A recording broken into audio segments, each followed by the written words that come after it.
بسم الله الرحمن الرحیم. شروع په نام د رب ذوالجلال چې مهربان او بخښونکی ذات دی. نن زموږ لیکچر د دې باره کې دی چې موږ څنګه کولی شو پښتو ټایپنګ یا پښتو ټایپنګ موږ زده کړو. راځو موږ وین ورډ ته او د وین ورډ طریقه موږ تاسو ته ښودلې وه چې موږ به ونډو بټن پلس آر وهو، وین ورډ به موږ ته شی کېږي راځي. کله چې وین ورډ راغی تاسو به دا دیز نه غټ کړئ او تاسو به بیا رن ووهئ او او اسکیپ په نوم باندې چې کوم کیبورډ دی دا به راولئ. دا د ما سره راغی، دا زه لاندې کوم او دلته لږ غوندې کې دا سکرین شیر کوم غټوم. خالد د او اس کې راولم. او اس کې کیبورډ سه شو کمپیوټر ایکسټرنل کیبورډ. زه لم دا پښتو لینګویج ته اړم. کله چې پښتو لینګویج ته واړو یا پښتو لینګویج ته کته نه اړوم څه شو دلته یو خبره ده. او پښتو ټایپنګ کې ویلیسي ټایپنګ کې تر ټولو غټ فرق دا دی چې دلته د هرې بټنې شاته دو دانې حروف پراته دي، یو حروف نه. لکه دلته وګورئ انګلیسي حروف د هر یو بټن د پاسه انګلیسي یو حروف پروت دی، او که ته انګلیسي ته واړې د هر یو حروف لاندې ګوره دو حروف پراته دي. ګوره شین دی خین دی. نو راځو اول ا کې مونږ ګورو ا د لاندې څه شی پروت دی. د ا لاندې دو دانې خبرې پرتې دي چې یو خپله شین دی او بل کو شفټ ا ونیسي نو خین دی. د ا د پاسه څه شی پروت دی؟ شین دی او کو شفټ ا ونیسي بیا څه دی؟ خین دی. نن موږ مین رو وایو، مین رو ښه معنا ا اس ډي اف جی ایچ او جے کې ال نو موږ دا مین رو وایو. ښه دلته اس څه شی دی؟ د اس لاندې خپله سین دی، د اس لاندې خپله څه دی؟ سین دی. خو که شفټ اس ونیسي نو بیا موږ سره څه دی؟ لکېداره یې ده. لکېداره څه ده؟ یې ده. دلته د ډي لاندې نه دی، ډي د ډي لاندې یې ده. څه شی ده؟ د ډي لاندې نرمه یې ده.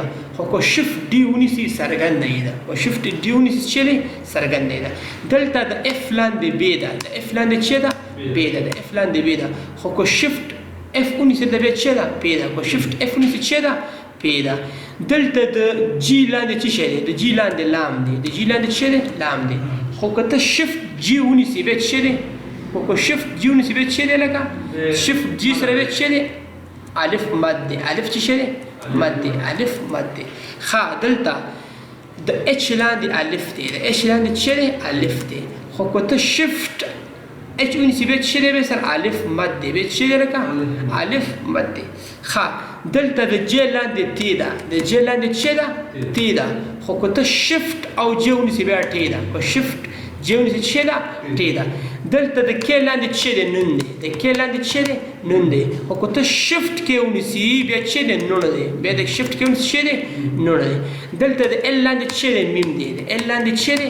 میم دی. که شفټ ال ونیسي څه دی؟ تی ده. هګرده بلد څه ده؟ تی ده. سره دا پښتو ته بدلوم. ګوره اس دی که نه؟ د اس لاندې شین دی. خو که شفټ ای او شفټ ای ونیسي بیا څه دی؟ خین دی. د اس لاندې سین دی. خو که ته شفټ اس ونیسي بیا څه دی؟ لکېداره یې ده. د ډي لاندې څه شی دی؟ ساده یې دی. دا یې ده. کومه یې ده؟ دا ګوره دا ته شوته دا ده. ساده یې ده. څه شی ده؟ ساده یې ده. خو که ته شفټ ډي ونیسي بیا موږ سره څه دی؟ بیا موږ سره څرګنده یې ده. که ته اف ونیسي اف لاندې موږ سره بې ده. خو که ته شفټ اف ونیسي موږ سره څه ده؟ پې ده. که ته جي ونیسي جي لاندې موږ سره څه شی دی؟ لام دی. خو که ته شفټ جي ونیسي بیا موږ سره څه دی؟ الف مد دی. که اچ ونیسي د اچ لاندې موږ سره الف دی. او که ته شفټ اچ ونیسي موږ سره الف مد دی. پوه شوئ؟ ښه جې کې موږ سره تی ده. جې کې موږ سره څه ده؟ تی ده. خو که ته شفټ جې ونیسي موږ سره څه ده؟ تی ده. او د کې لاندې موږ سره څه دی؟ لکه میم دی. د کې لاندې موږ سره څه دی؟ لکه نون دی. سوري د کې لاندې موږ سره څه دی؟ نون دی. خو که ته شفټ کې ونیسي بیا موږ سره څه دی؟ نون دی. او د ال لاندې موږ سره میم دی. او که ته شفټ ال ونیسي موږ سره څه دی؟ بې حقیقت بله څه دی؟ تی ده.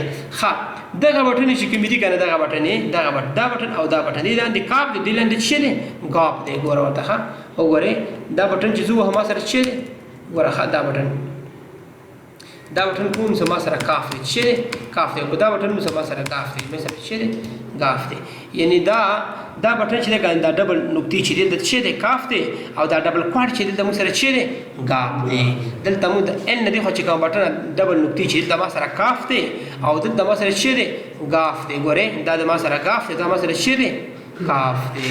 په دې باندې پوه شئ که نه؟ او دې دواړه بټون لاندې دا یو دانه حروف دی، بل حروف نشته. والسلام.